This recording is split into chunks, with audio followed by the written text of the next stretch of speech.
नमस्कार दोस्तों, आप सभी का स्वागत है हमारे YouTube चैनल इंडियन स्टूडेंट्स पे। तो पॉलिटी के इम्पॉर्टेंट प्रश्नों की जो सीरीज़ चल रही है उसमें ये 11वां वीडियो है, जिसमें हम लोग राज्य के नीति निर्देशक तत्वों के इम्पॉर्टेंट प्रश्नों को देखेंगे। देखिए, राज्य के नीति निर्देशक तत्व जो हैं भाग 4 में आते हैं और ये अनुच्छेद 36 से 51 के अंतर्गत आते हैं। तो आपको भाग भी याद रखना है और अनुच्छेद भी 36 से 51 के बीच में। और भाग जो है 4, इन्हें DPSP बोलते हैं, राज्य के नीति निर्देशक तत्व। इन्हें न्यायालय द्वारा लागू नहीं करवाया जा सकता। तो विभिन्न परीक्षाओं में ये आते ही हैं। UPPCS हो गया, SSC हो गया, UP लोअर या अभी UPSSC की जो वैकेंसी आने वाली है उसके लिए भी इम्पोर्टेंट है। साथ ही साथ स्पेशल जो है BHU LLB और BA के लिए। LLB की बात करें तो सन 2018 में BHU LLB में जो पेपर हुआ था उसमें 3 प्रश्न जो है यहाँ से थे। 3 प्रश्न कौन कौन से थे? तो पहला जो प्रश्न था कि संविधान के किस भाग में कल्याणकारी राज्य की अवधारणा मिलती है? तो कल्याणकारी राज्य की जो अवधारणा मिलती है राज्य के नीति निर्देशक तत्व में मिलती है। डायरेक्ट ये प्रश्न आप जो है अगर पढ़े रहते तो कर लेते हैं। फिर एक प्रश्न आया था, भारत के संविधान के किस भाग में अंतर्राष्ट्रीय शांति और सुरक्षा से संबंधित जो है प्रावधान किया गया है? तो वो भी, उसका भी जो आंसर होगा सेम आंसर, राज्य के नीति निर्देशक तत्व में इन चीज़ों का जो है वर्णन किया गया है। फिर एक क्वेश्चन आता कि राज्य यह सुनिश्चित करेगा कि आर्थिक प्रणाली से संपदा और उत्पादन के साधनों के केंद्रीकरण को बढ़ावा नहीं मिलेगा। यह कहाँ प्रदत्त है, मतलब किस आर्टिकल के तहत? तो ये जो है आर्टिकल 39, यानी इसी के बीच में आएगा 39 आर्टिकल। तो ये 3 प्रश्न जो है 2018 में आए थे। 2016 की अगर आप बात करेंगे तो 2016 में एक प्रश्न आए थे, यूनिफॉर्म सिविल कोड, समान सिविल संहिता, जो आर्टिकल 44 के अंतर्गत है। तो ये भी तो मान के चलिए कि 1 से 2 प्रश्न जो है आएंगे।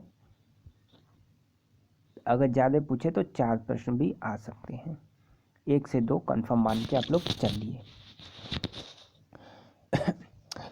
तो पहला प्रश्न, भारतीय संविधान में राज्य के नीति निर्देशक तत्व ग्रहण किए गए हैं कहाँ से? आयरलैंड से। UP लोअर में आया हुआ प्रश्न है।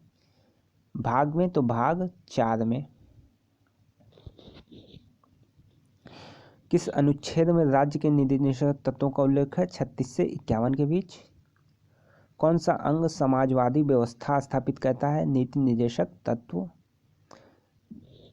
नीति निर्देशक सिद्धांत में शामिल करने के पीछे मुख्य उद्देश्य क्या है? तो कल्याणकारी राज्य की स्थापना। यही प्रश्न जो है 2018 LLB में आया हुआ है। सेम प्रश्न।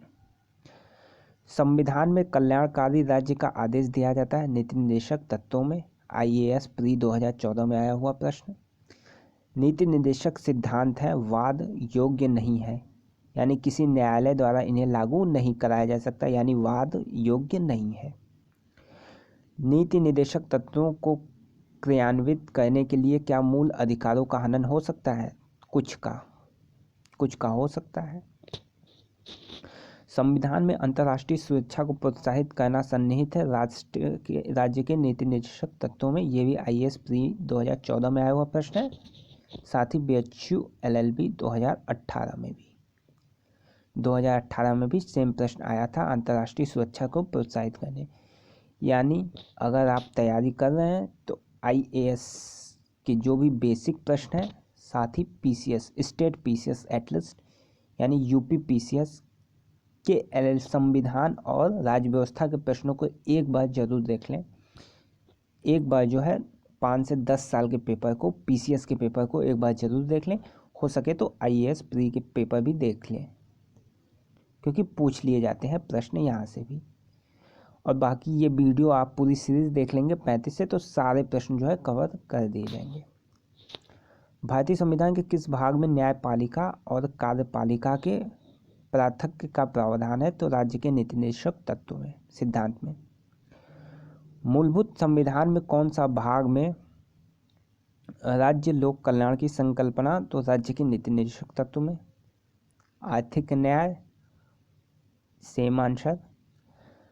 निःशुल्क और अनिवार्य शिक्षा देने की आशा की जाती है 14 वर्ष। किस आयु तक के बच्चों को? 14 वर्ष तक के बच्चों को नीति निर्देशक सिद्धांत के अनुसार। अंतर्राष्ट्रीय सुरक्षा का संवर्धन किस आर्टिकल के अंतर्गत है? अनुच्छेद 51। राज्य के नीति निर्देशक सिद्धांतों में से किस अनुच्छेद का संबंध अंतर्राष्ट्रीय सुरक्षा और शांति से है? अनुच्छेद 51। प्री में आया हुआ प्रश्न है।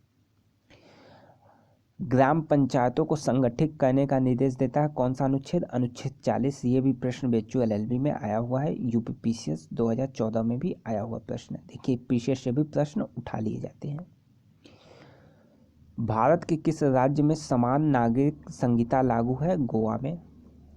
ये भी इम्पोर्टेंट प्रश्न बन सकता है बेचू LLB के लिए, अगर आप 2018 का पेपर देंगे तो, 2019 का देंगे तो। किस नीति निर्देशक सिद्धांत को प्रायः समाजवादी माना जाता है? ग्राम पंचायतों की स्थापना। निर्देशक सिद्धांतों में से वह सिद्धांत कौन सा है जिसे गांधीवादी सिद्धांत कहा गया? स्वशासन के प्रभावी एकलों के रूप में ग्राम पंचायत का संगठन करना। नीति निर्देशक तत्व का महत्व किसके लिए है? राज्य के लिए है। संविधान के किस अनुच्छेद के द्वारा उद्योग के प्रबंधन में कर्मकारों की भागीदारी का प्रावधान किया गया? अनुच्छेद 43A। निर्देशक तत्व क्या है? तो अवाध योग, यानी इनके लिए वाद नहीं लाया जा सकता है, न्यायालय में वाद नहीं लाया जा सकता।